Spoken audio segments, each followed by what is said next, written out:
Hey guys, welcome back to my channel. This is Srini here, and today we are going to look at a continuation of an existing series that's on core Java interview questions. So I've been getting a lot of requests to continue that series because we had seen only till part 2. So we are going to continue from that onwards. We're going to look at part 3, and the topic which we're going to look at today is access modifiers in Java. So this is one of the favorite interview question and a very common conceptual question in Java, which everyone should be knowing it thoroughly. So I'll be covering up this topic today. So these are going to be the key takeaways from this particular session. What is access modifiers in Java? Why is required? In which situation would it be useful? And we are going to look at the practical examples as well for all the different access modifiers in Java. So let's get on to the practical part directly. So these were the notes which I had created during our last lecture. I had completed the first point in my first two lectures. So today I'm going to focus only on the second point. So like that, we are going to cover the remaining pointers, and I'll add more questions to this series because this was just the initial list which I had created. I have to add more questions to that. So let's go ahead and create a program for looking the access modifiers in Java.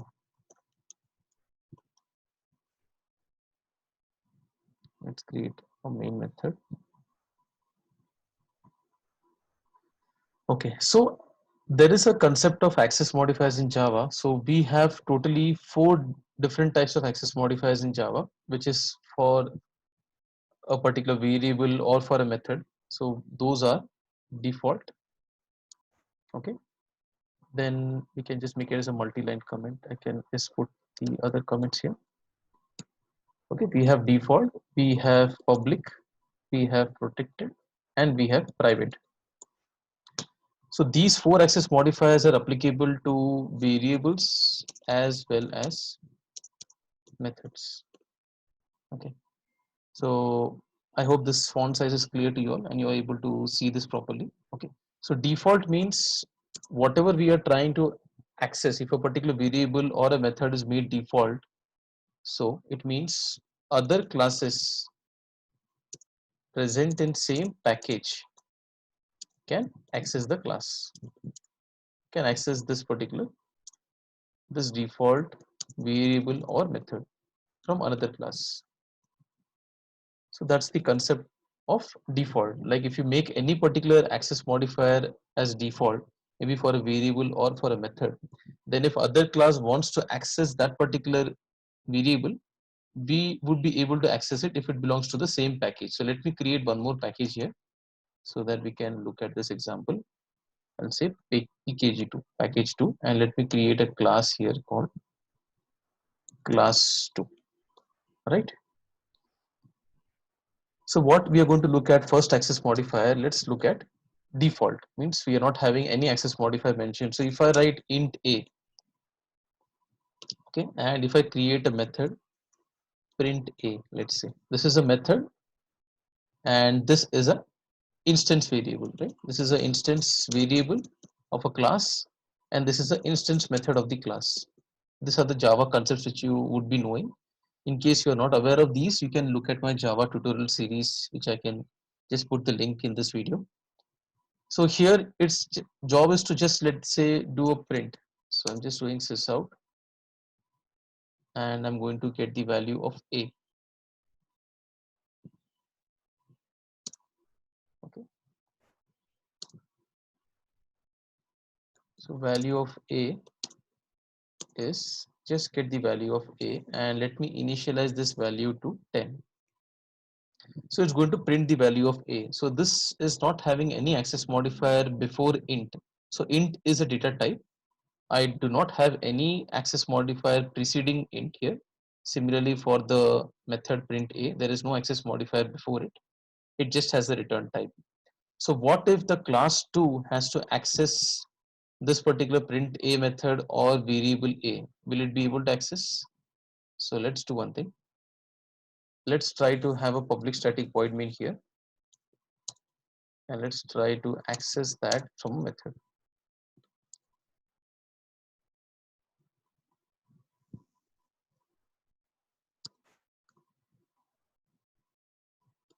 Okay, I want to access the variable a and I want to access print A also. So I'm going to say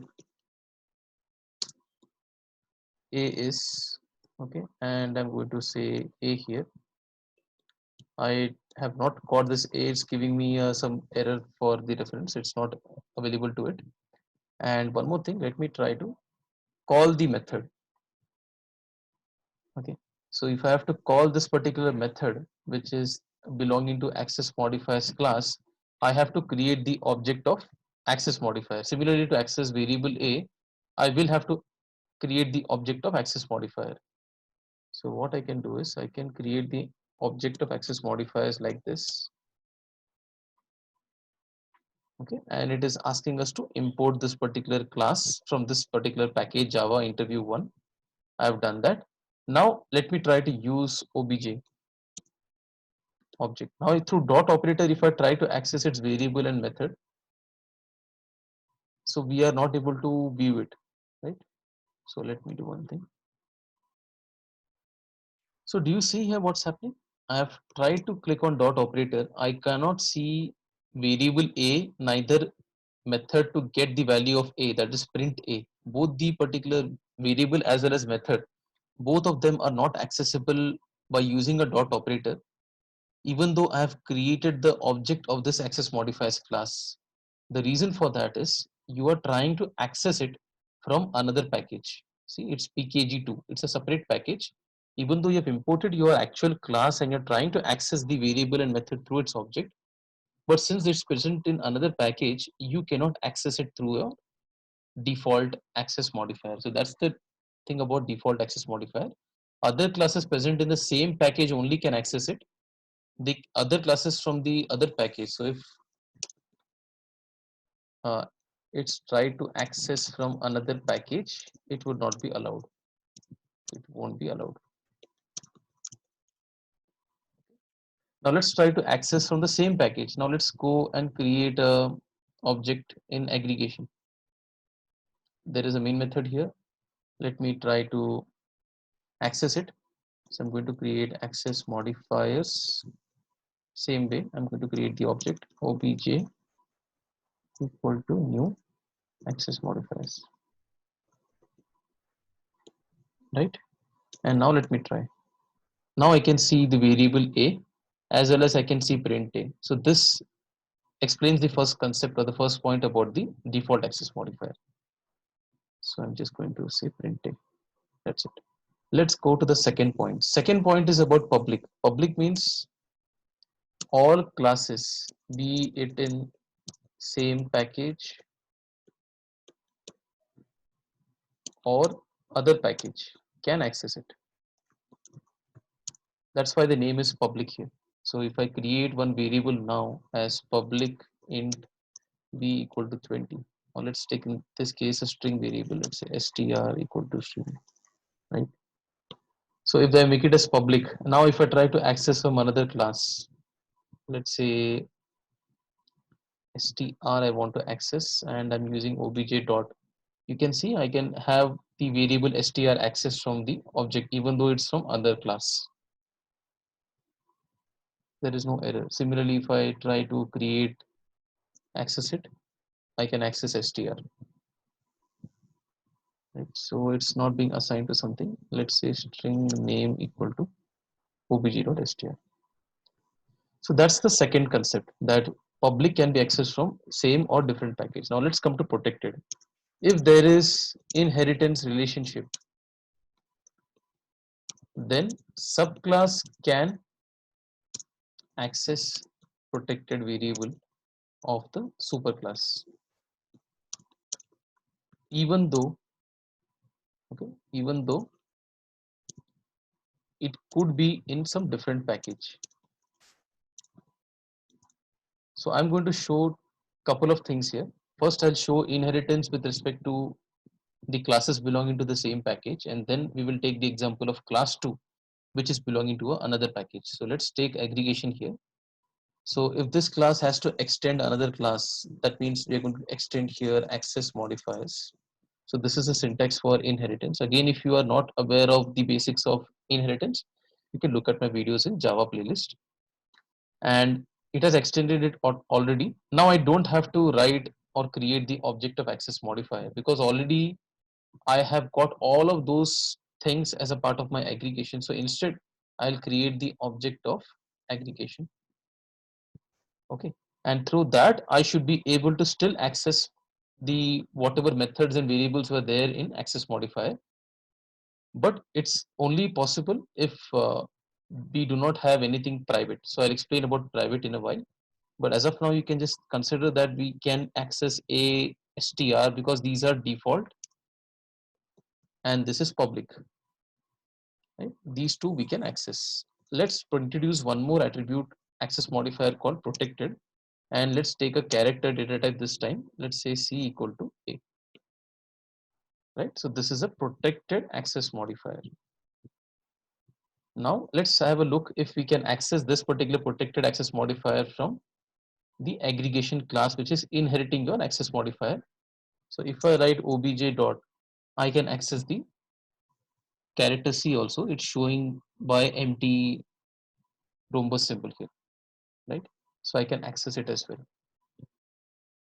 So again, I can assign it to some variable character a equal to obj dot c.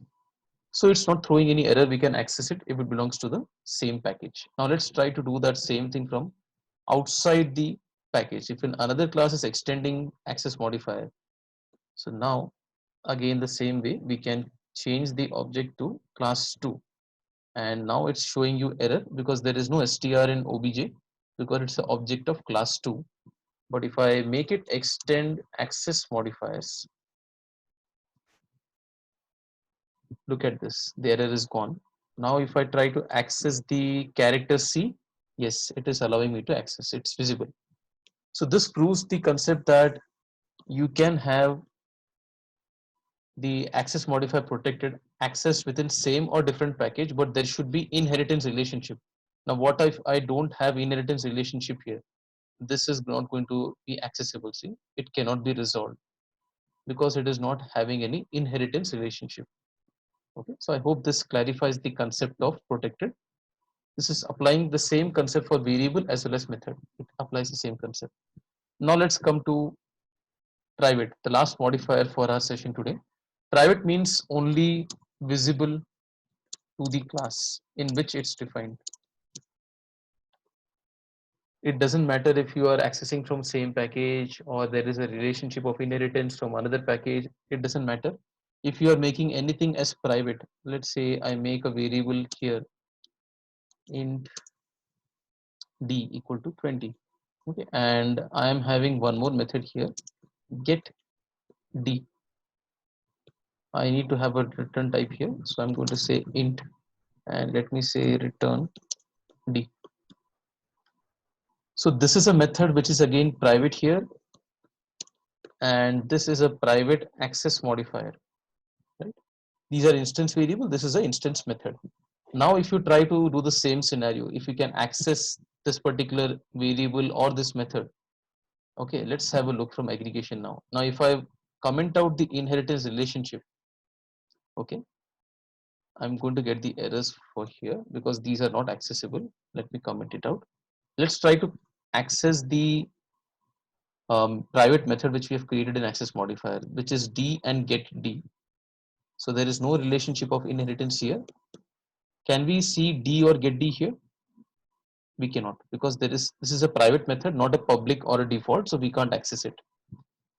Right. So that is about the without inheritance. Now if I include inheritance also, let's have a look.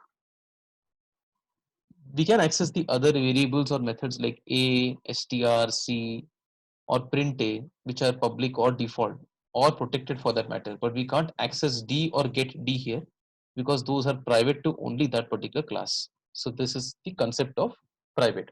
Same thing, if you want to try, you can try it out here as well. If with inheritance also, let's try obj dot. If you can see, there is no d or get d here. So that explains the concept of all the 4 access modifier. So I hope you like today's session and do subscribe to my channel if you haven't done yet. Thank you so much.